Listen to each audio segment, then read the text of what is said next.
So people are now talking about, oh, Kamala Harris might run again, like 41% of Democrats or something. I didn't see the poll, but saying that they might vote for her. Number one, they're saying that because she's famous and she just ran. So that's not a reliable number. But the interesting part is they always say that somebody might run. Like for a while, they put out a rumor after Hillary Clinton lost that Chelsea Clinton might run. They do it themselves. Why? It's to increase their market value. Because listen, Clinton. I know. Because if Kamala Harris says she's not going to run again, well, then her book is less interesting. She gets less for her speeches because she's not going to be. Right now, though, if she says I might run again, she might be the future president of the United States. Even if it's a 10% chance, 20% chance, the Goldman Sachs and Raytheon, et cetera, are all going to pay her for huge speeches. The book is going to sell more, etc. You're more marketable if you say you might run again. That's why they literally do it as a business tactic. So she's not going to run again. I got a bold prediction for you guys. Head of USC, president, dean, whatever of USC at some point, because she doesn't want any piece of this. She's so nervous. She's not very good at this. She's not good at it. She doesn't want to do it. As we found out in 2019, and once again, this time around as well. Yeah, she's got no business running. She didn't want to run. She sucks at it. All she has is talking points. That's why I said do a real primary. But of course, all the Democratic leadership yelled, no real primaries. We anoint. In the interest of fairness, this is where I also was.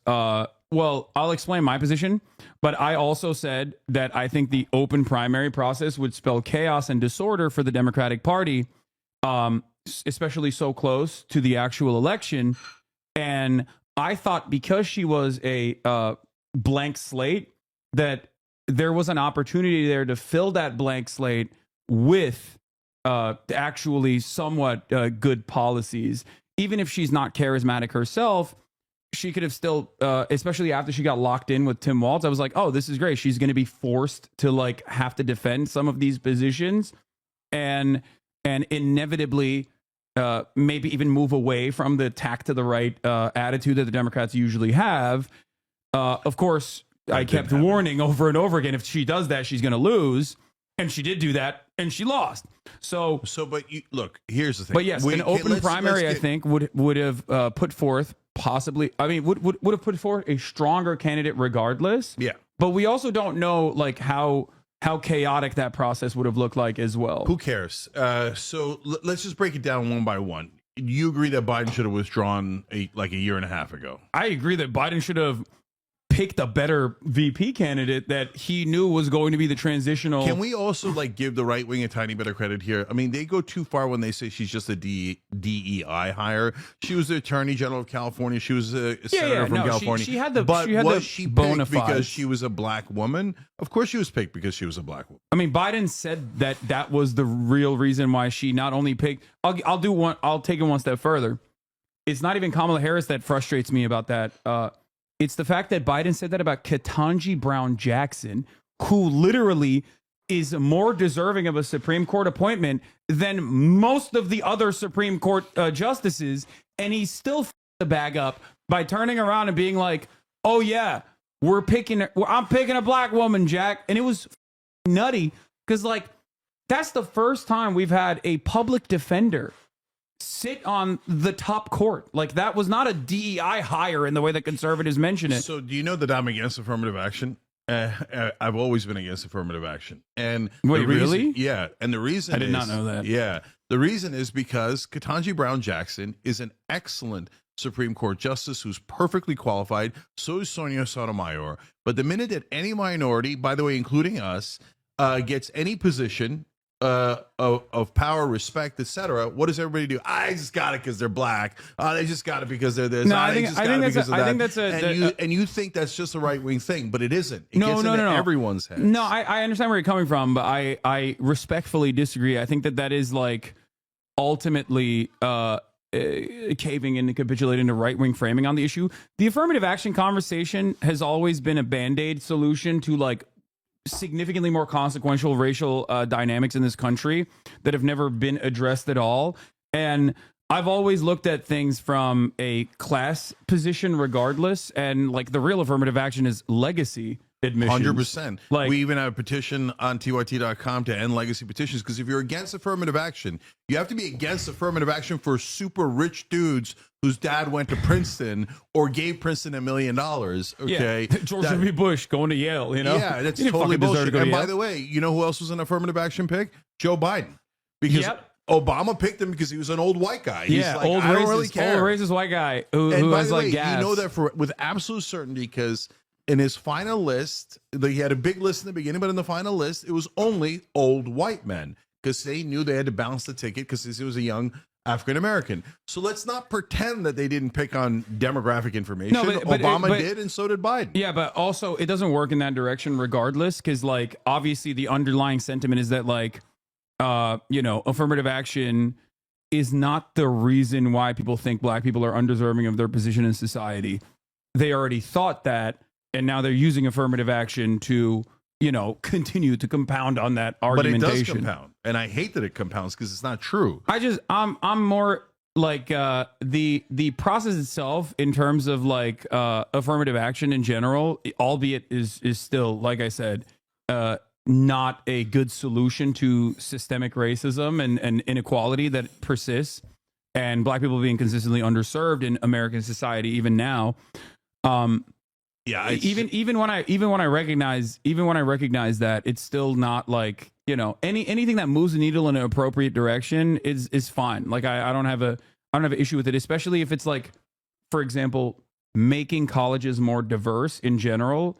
That's a good thing. I don't think that's a bad thing at all, because I do agree with college administrators when they say that America is a diverse country and that we want our student body population to be more representative of the country as a whole. Yeah. And I think that actually makes it a more like, these are some of my most like rad lib takes, I would say, but I do think that actually makes it a better learning environment in general. When you're a kid from the countryside that has never really encountered black people other than like seeing black people and black culture on television, when you actually go to college and you're in a dorm, and your dorm mate is a black person, for the first time you're actually encountering and developing interpersonal relationships with people that you otherwise never would have. So, I think that makes for a better learning environment. So two things about that. Look, as you were talking, I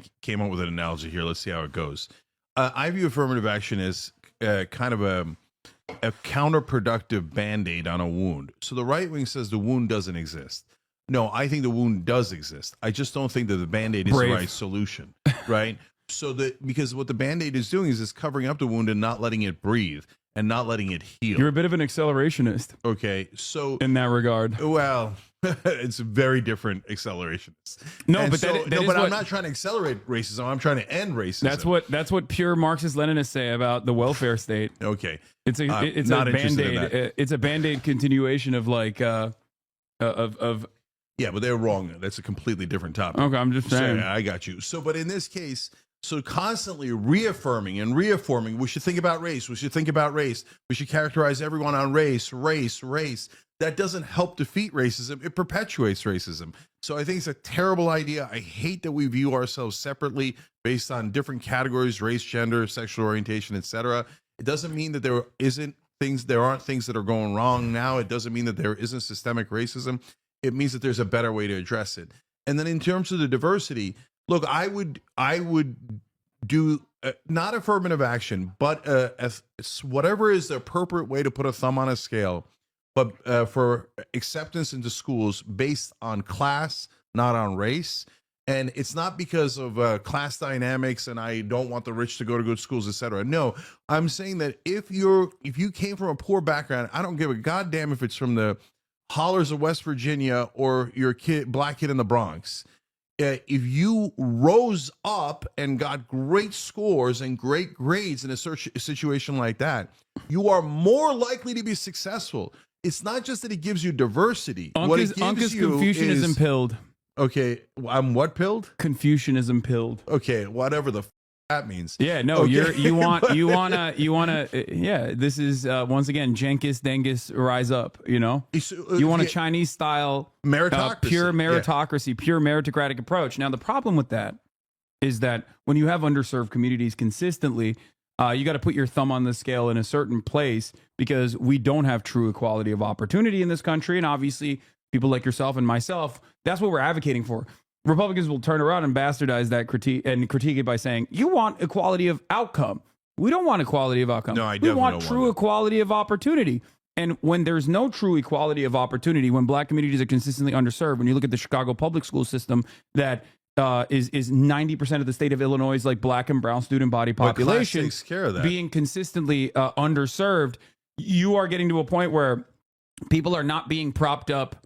People are not being propped up to succeed in this process. So I think like you're right. Analyzing it from the class position is good because even though there's a racial dynamic and the racial disparity that exists in the American normal order of business, the violence or the inequalities, the structural inequalities, are still dished out on a class a class-based perspective. Yeah, I mean, the hollers in Kentucky don't have great public schools either.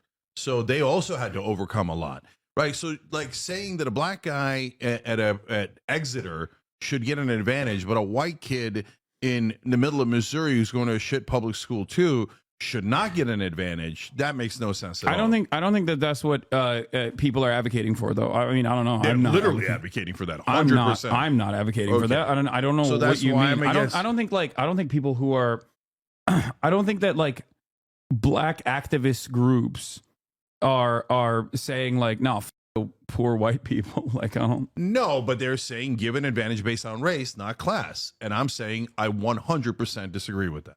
Okay. Well, again, Band-Aid solution, Okay, regardless. so back to Biden and Harris. So we both agree Biden should have gotten the fuck out of the race. Crazy. Can right? I just say one other thing, actually? There, historically, the wrong that has been committed is on the basis of race.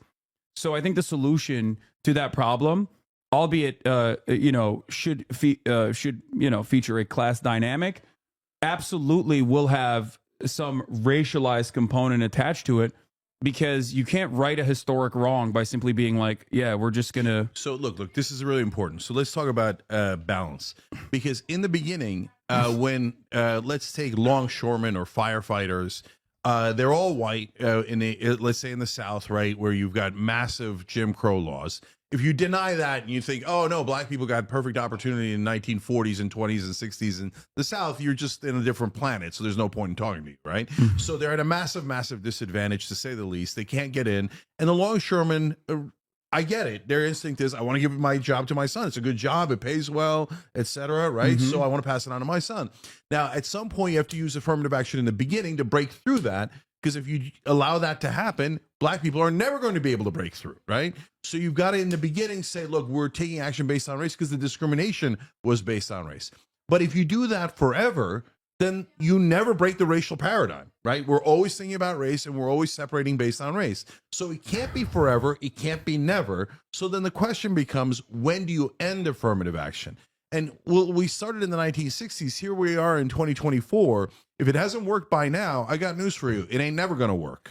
Yeah, so but it's that's the wrong but that's also solution to a real problem. But that's also because like it hasn't even no, Cenk is not saying racism is over. Pack it up, guys. No, he's not saying that. I literally said that's not the case. The wound still exists. The wound is real. Yeah. And I literally said systemic I racism think is real. Maybe you might not like this, but I do think that reparations is part of the solution to this, albeit it's politically impossible to get through in a country that is so resilient in their interpretation of whites, how much they've internalized white supremacy. But again, reparations is a super interesting, nuanced conversation.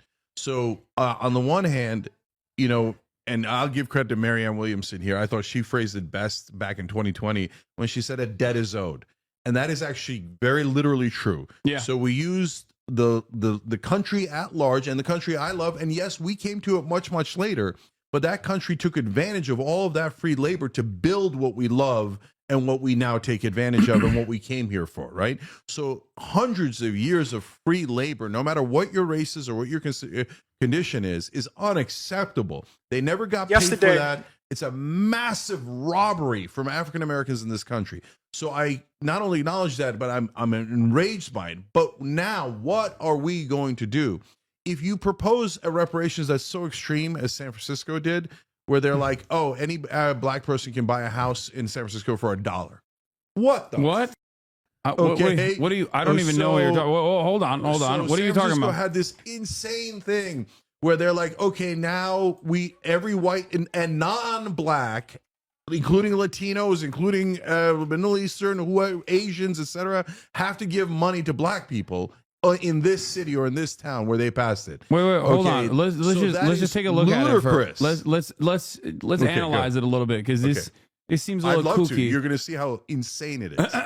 This seems a little bit kooky. So proposals include financing debt forgiveness, guaranteed annual incomes for families and homes in the city for $1. San Francisco backs reparation plans, including $5 million to eligible black adults. More than 100 recommendations included payments of $5 million to every eligible black adult, the elimination of personal debt and tax burdens, guaranteed annual incomes of at least $97,000 for 250 years, and homes in San Francisco for just $1 a family. San Francisco lawmakers heard That's real. That's the Guardian. They heard I know. They heard a range of options. Sometimes people have ideas. They present those ideas in a situation like this, in like a public town hall setting, and regardless of Enthusiastic support by their council. Okay, so but here's the thing. This is, this is some of the 100 different recommendations that came through, and it doesn't seem like they followed through on this or any number of these different reparations plans. It's like people have a multitude enthusiastically received. I think saying that is very different than following through on it as a part of your legislative agenda. So my point was there are what extreme happened? Proposals on reparations that make no sense. Okay. And you're agreeing. It makes no sense. Okay. Right? That's a ludicrous position. Yeah, right? but so this is... Hold on. Is there a way to do reparations in a way that does make sense? And I think the answer is yes. I don't think it's giving black people a house for $1. I don't think it's giving them money, etc.